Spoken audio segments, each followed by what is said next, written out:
옛날에 우리 어머님들이 출산을 위해서 산실에 들어갈 때는 신고 있던 신을 벽돌 위에 벗어놓고 내가 저 신을 다시 신을 수 있을까 한번 돌아보고 들어갔다고 합니다.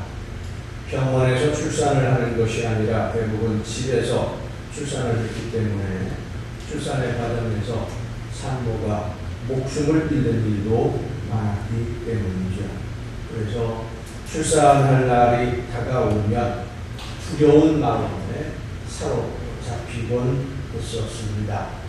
요즘에도 출산이 임박하면 두려움을 갖게 되는 것은 그 고통이 크고 위험할 수도 있다라고 하는 그런 생각 때문인 것 같습니다. 사람은 누구나 힘들고 어려운 일을 만나게 되면 두려워합니다. 그래서 두려움에 사로잡히게 되면 몸이 내 생각대로 움직여지지를 않아요. 아무런 생각도 나지 않는 백지 상태가 되어서 멍하니 있을 수밖에 없는 그런 상태로 빠져들곤 합니다. 오늘이 종려주일입니다. 종려주일은 예수님이 유월절을 앞두고 마지막으로 예루살렘에 가실 때 예루살렘 성에 있는 사람들 그리고 유월절을 지키기 위해서 모여온 유대인들 특히 힘없고 연약해서 늘 억울한 일을 당했던 서민들이 종려나무 가지를 꺾어 길에 펴고 또 흔들면서 예수님을 전쟁에서 이기고 돌아오는 왕으로 영접했던 그 일을 기억하고 기념하는 절기입니다. 종려나무 가지를 흔들면서 환영을 한다라고 하는 것은 전쟁에 나가서 승리하고 돌아오는 왕이나 혹은 위대한 장군을 영접하는 환영 행사였습니다. 예수님이 어린 나귀를 타고 예루살렘 성으로 가실 때에 유대인들은 예수님을 전쟁에서 승리하고 돌아오는 왕으로 보고 영접하고 있었던 것입니다. 그들의 마음속에는 예수님이 이제는 왕의 자리에 앉아서 로마의 군대를 다 물리치고 로마의 권력과 결탁해서 백성들의 피땀 어린 재물을 약탈하던 사두개인들 그리고 가지고 있는 재물로 고리대금을 일삼던 부자 힘으로 백성들을 억압하던 군인들 세금이라는 명목으로 백성들의 고혈을 짜내서 자기들의 배만 불리던 이 세리들 이런 사람들을 한 방에 다 날려버리고 세상을 뒤집어 버릴 것이라고 생각했었습니다. 그래서 종려나무 가지를 흔들면서 호산나 다윗의 자손이여 찬송하리로다 주의 이름으로 오시는 이여 가장 높은 곳에서 호산나 하고 외치면서 새로운 세상이 열리기를 기대했던 것이죠. 그런데 이 종려주의를 기점으로 해서 고난주간이 시작됩니다. 모든 사람들이 예수님을 환영하며 기뻐했는데 예수님이 가시던 길은 고난의 길, 돌이킬 수 없는 죽음의 길로 들어서고 있었던 것입니다. 알면서도 예루살렘에 있던 사람들은 예수님을 전쟁에서 이기고 승리하고 왕 위에 오르는 위대한 분으로 영접하고 환영을 했는데 예수님에게는 고난의 수렁으로 발걸음을 옮기는 길, 그 길이 바로 나귀를 타고 예루살렘으로 가는 길이었습니다. 오늘 우리에게 들려주시는 이 말씀을 통해서 주님의 뒤를 따르는 것이 어떤 생활인지를 성령의 인도하심을 따라 듣고 깨닫는 성령의 역사를 체험하는 귀한 은혜가 있기를 간절히 바랍니다. 부귀영화는 아니더라도 내 아픔의 문제, 억압의 문제를 풀어줄 뿐이라고 환영하고 있던 이 예루살렘 백성들의 분위기와 이제 죽음을 향해 돌이킬 수 없는 걸음을 옮기는 예수님의 무거운 발걸음. 한쪽에서는 환영하고 들떠있는데 예수님은 정작 그 환영의 주인공으로서가 아니라 죽음을 향해서 발걸음을 옮기는 무거운 발걸음. 이 환영과 무거움이, 죽음의 두려움이 예루살렘을 향해 가고 있는 예수님의 모습에 겹쳐져 있습니다. 수많은 사람들의 환호를 받으며 어린 나귀를 타고 예루살렘으로 가시는 예수님. 자신을 환영하는 그 많은 사람들을 바라보며 어떤 생각을 했을까? 자신들의 문제가 해결될 수 있다는 기대감으로 환호하는 이 무리의 모습들이 예수님에게는 안타까운 모습으로 보여졌을 것입니다. 예수님이 하시려는 일, 하나님이 원하는 일이 무엇인지 알지 못하고 하나님의 뜻을 알지 못하는 사람들이 눈앞에 있는 이익만 생각하면서 예수님이 왕이 되면 나에게 어떤 이익이 있을까? 예수님이 로마의 군대를 물리치고 새로운 세상을 열어주시면 우리에게는 어떤 혜택이 있을까? 이런 계산만 하면서 예수님을 바라보고 있는 겁니다. 그리고 예수님은 바로 그 사람들, 하나님의 나라보다는 자기의 이익을 먼저 생각하는 그들의 죄의 문제를 해결하고 영원한 생명의 길을 열어주시기 위해 그들의 기대와는 달리 죽음을 향해서 걸음을 옮기고 있는 것입니다. 실제로 예수님이 십자가의 고난, 죽음을 늘 이야기하셨지만 제자들조차도 듣지 않았습니다. 잡히게 될 것이고 고난을 당하고 죽게 될 것이다 라는 예수님의 말씀을 들으면서 말도 안 되는 소리 하지 말라. 우리가 목숨 걸고 주님을 지키겠습니다. 맹세까지 하는 제자들입니다.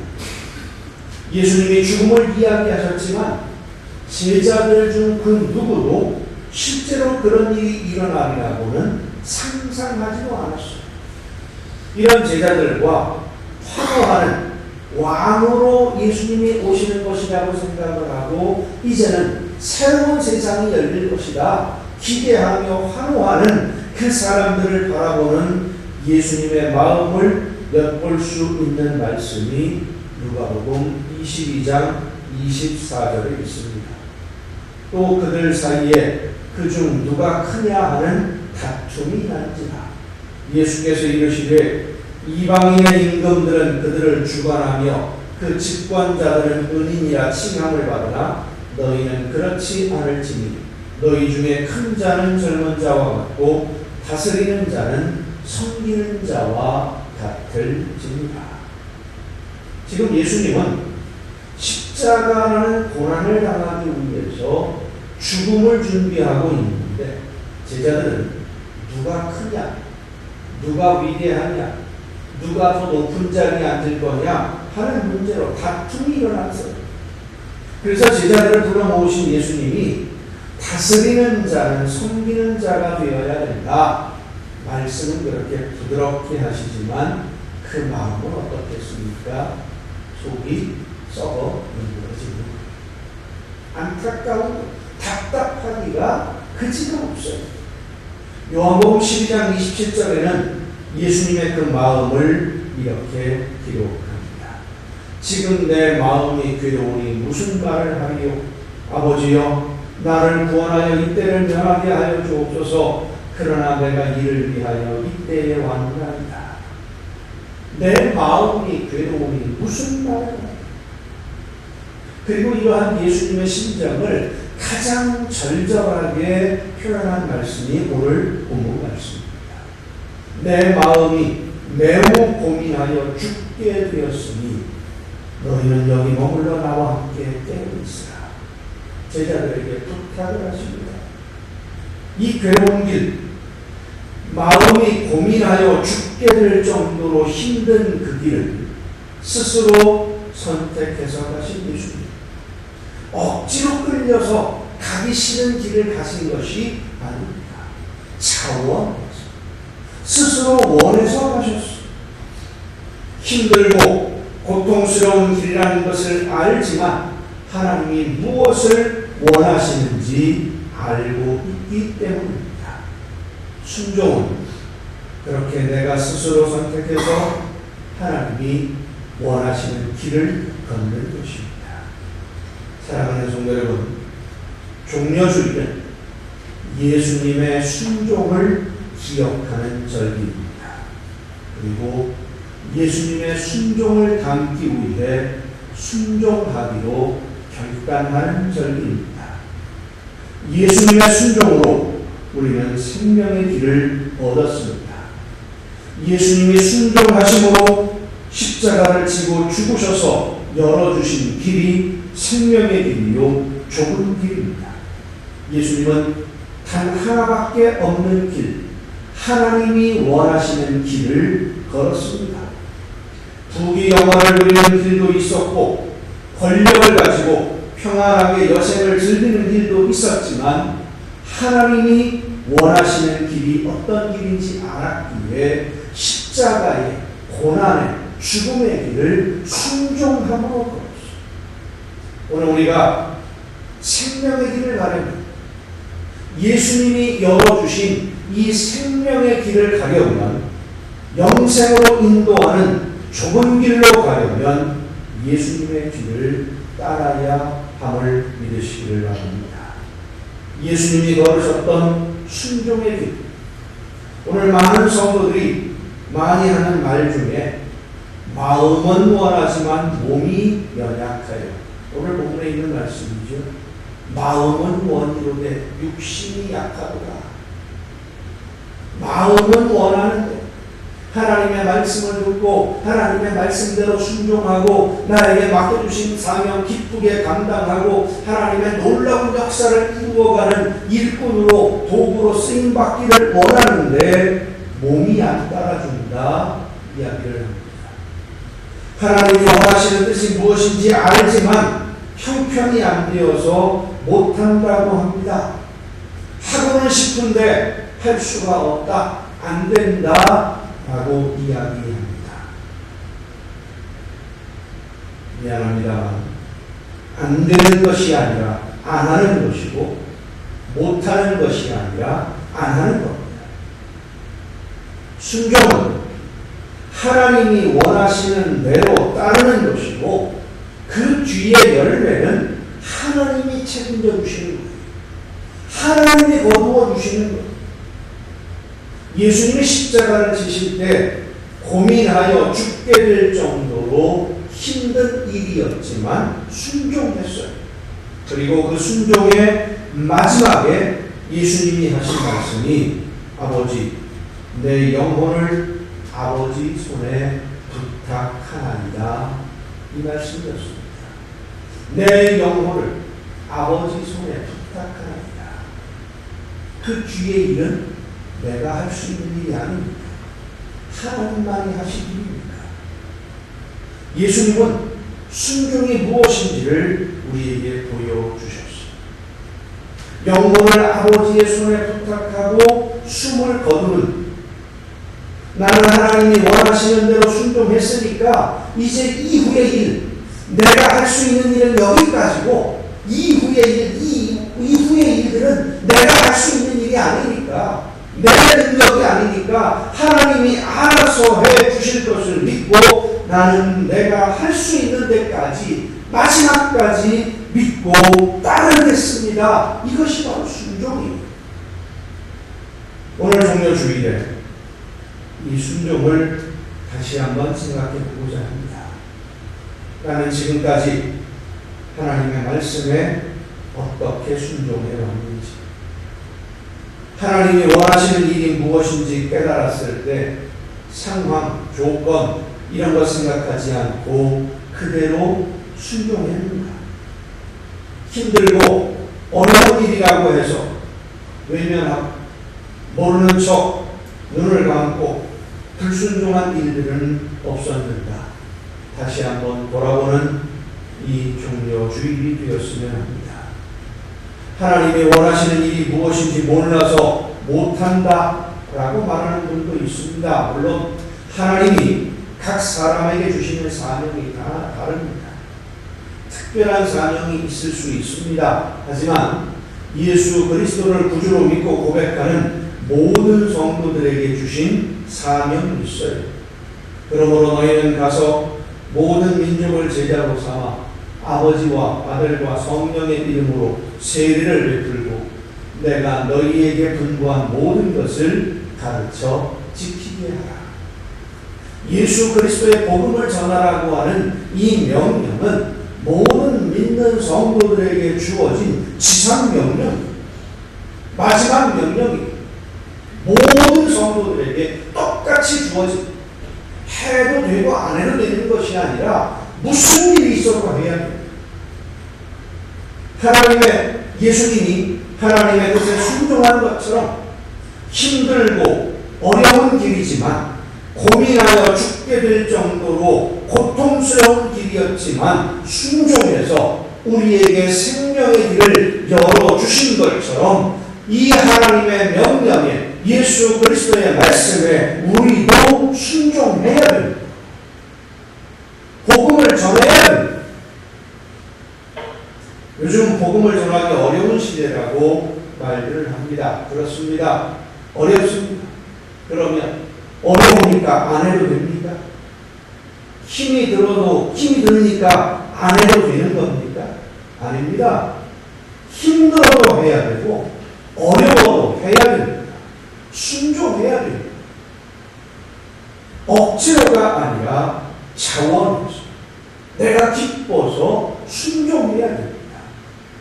하나님의 말씀이, 예수님의 말씀이 우리에게 전하라 했으니까 전하는 것뿐이에요. 사랑하라 하셨으니까 사랑하는 것뿐입니다. 섬기라 하셨으니까 섬기는 것뿐이에요. 그 다음에는 하나님의 손에 맡기는 겁니다. 여러분, 예수님이 우리에게 생명의 길을 열어주시기 위해서 고민하여 죽게 될 정도로 힘든 길임에도 불구하고 순종했습니다. 그래서 우리가 생명을 얻고 하나님의 자녀가 되었으니 이제 우리 힘들지만 어렵지만 순종해 보십시다. 예수님처럼 진짜 죽지는 못해도 죽을 정도로 사랑하며 죽을 정도로 기도하며 죽을 정도로 섬기면서 전도해 보십시다. 열매는 하나님이 거두어 주실 것입니다. 순종하고 나서 그 다음에 하나님이 해 주실 것을 기대해 보세요. 하나님이 우리의 순종으로 어떤 열매를 거두실지, 우리에게 어떤 기쁨을 주실지 기대해 보세요. 하나님은 순종하는 자들이 실망하게 하지 않으십니다. 지금 당장은 아무 일도 안 일어나는 것 같고 나만 힘들고 나만 어려운 것 같지만 내가 순종할 때 하나님이 일하심을 믿으시기를 바랍니다. 내가 순종할 때 성령이 역사하심을 믿으시기를 바랍니다. 그래서 우리가 상상할 수 없는 놀라운 일이 일어날 겁니다. 그리고 순종하는 자녀들에게 주시는 하나님의 놀라운 복을 상상할 수 없는 복을 받게 될 줄로 믿으시기를 바랍니다. 여러분, 우리가 순종할 때 잊지 말아야 될 것은 순종은 그 즉시 성령의 감동이 있을 때, 하나님의 말씀이 나에게 들려질 때, 내가 깨달음을 얻었을 때, 하나님이 나에게 원하시는 것이 무엇인지를 깨닫는 그때 순종해야 됩니다. 사법부의 격언 중에 이런 말이 있습니다. 지연된 정의는 정의가 아니다. 지연된 정의는 정의가 아니다. 재판을 통해서 사형 판결이 내려지고 사형 집행이 됐는데 집행이 된 다음에 이게 잘못됐구나 라는 것을 알아서 재심을 통해 무죄 선고를 받는다고 한들 정의가 실현된 거겠습니까? 사람은 이미 억울하게 죽었는데 그것은 정의가 실현되는 것이 아니라 억울하게 목숨을 잃은 사람 그리고 그 가족들을 위로하는 것에 불과합니다. 마찬가지로 지연된 순종은 순종이 아닙니다. 순종은 지금 하는 것. 한번 따라합시다. 순종은 지금 하는 것이다. 지연된 순종은 순종이 아니에요.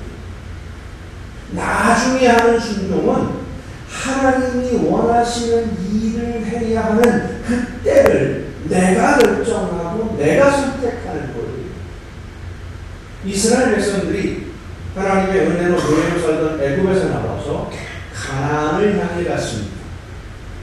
광야를 지나가다가 가데스 바네아라는 곳에 이르러서 가나안 땅을 정탐하기 위해서 12명을 보냈는데 이 사람들이 가나안 땅을 두루 돌아보고 돌아와서 보고를 합니다. 가나안 땅이 임자 없는 땅인 줄 알았는데 와서 보니까 임자 없는 땅이 아니더라. 거기 사는 사람들이 아주 강한 군대를 가지고 있어서 우리는 상대도 안 된다. 다 죽을 것 같다. 이제 우리는 꼼짝도 못하고 오도가도 못하고 애굽에서는 나왔고 가야 할 곳에는 강한 군대가 있고 여기 이 사막에는 먹을 것도 없고 꼼짝없이 다 죽게 생겼다. 망하게 되었다. 보고를 합니다. 그들의 보고를 듣고 절망한 백성들이 모세를 원망하고 하나님을 원망을 했어요. 하나님이 진노하셔서 정탐을 갔던 사람들 중에 부정적으로 보고했던 10명이 하나님의 진노하심으로 죽어요. 그제서야 이스라엘 백성들이 정신을 차리고 하나님 우리가 잘못했습니다. 가나안 땅으로 가겠습니다. 가나안 땅을 정복하러 갑니다. 하고 길을 나설 때 모세가 하나님의 말씀을 전합니다. 너희가 어찌하여 이제 여호와의 명령을 범하느냐. 이 일이 형통하지 못하리라. 가라고 할 때는 안 가겠다고 하다가 기회가 지나간 다음에 상황을 보니까 하나님 말씀대로 했어야 될 것 같거든요. 하나님 말씀대로 순종하지 않는 게 손해가 될 것 같거든요. 이제라도 하겠습니다. 그건 순종이 아니에요. 지연된 순종은 불순종입니다. 지연된 순종은 순종하지 않은 내 마음에 스스로 위안을 삼는 것 뿐이지 하나님이 원하시는 일을 이루는 일꾼으로서의 순종은 아닙니다. 오늘 종려주일로 시작해서 이번 주간이 고난주간입니다. 금식을 하기도 하고 즐거움을 멀리하는 것도 필요합니다만 더 중요한 것은 하나님을 기쁘시게 해드리는 일꾼으로 순종하는 것입니다. 마지막 십자가를 앞두고 마음에 고민이 심해서 죽게 될 정도로 힘들었지만 하나님의 뜻을 이루기 위해 십자가를 향해 걸음을 멈추지 않았던 예수님은 부귀영화를 꿈꾸며 육신의 피곤함을 이기지 못하는 제자들을 보며 안타까워하셨습니다. 너희가 나와 함께 한 시간도 이렇게 깨어 있을 수 없거냐. 제자들을 보며 안타까워하신 주님이 오늘 나를 바라보며 안타까워하지 않다. 나를 바라보시며 빙그레 웃음 지을 수 있도록 그리고 잘했다, 수고했다고 등 두드려 주심을 믿고 하는 데까지 순종해 보십시다. 힘이 닿지 못해서 넘어지고 쓰러질 때도 있을 것입니다. 최선을 다했는데도 아무런 열매가 없는 것 같아 허무할 때도 있을 것입니다. 하지만 우리가 알아야 하는 것은 지금 당장 열매가 없어도 하나님은 우리의 순종을 헛된 것으로 만들지 않으시고 우리가 상상할 수 없는 귀한 열매로 거두어 주실 것입니다. 최선을 다해서 사랑하며 섬기며 복음을 전하면 나중에 우리가 하나님의 나라에서 눈을 떴을 때 거기서 우리를 기다리는 수많은 사람들을 만나게 될 겁니다. 그리고 그들로부터 당신 덕분에 내가 오늘 여기 하나님의 나라에 오게 되었다. 당신이 나에게 그때 예수님의 소식을 전해주어서 내가 하나님의 자녀가 되었다고 고마워 인사하는 사람들을 만나게 될 것입니다. 오늘 종료주일 우리를 죽음에서 생명으로 옮기는 길을 열어주시기 위해 죽음을 향해 걸음을 옮기셨던 예수님을 생각하면서 오늘 나를 향하신 하나님의 뜻을 깨닫고 믿음으로 순종하기를 다짐하고 복음을 전하는 것 생각으로만 가지고 있다가 불순종하는 후회를 범하지 말고 즉시 실천하면서 하나님이 거두실 열매를 믿음으로 바라보며 주님을 따라 한 걸음 더 순종의 길로 나아가는 여러분 모두가 될 수 있기를 예수님의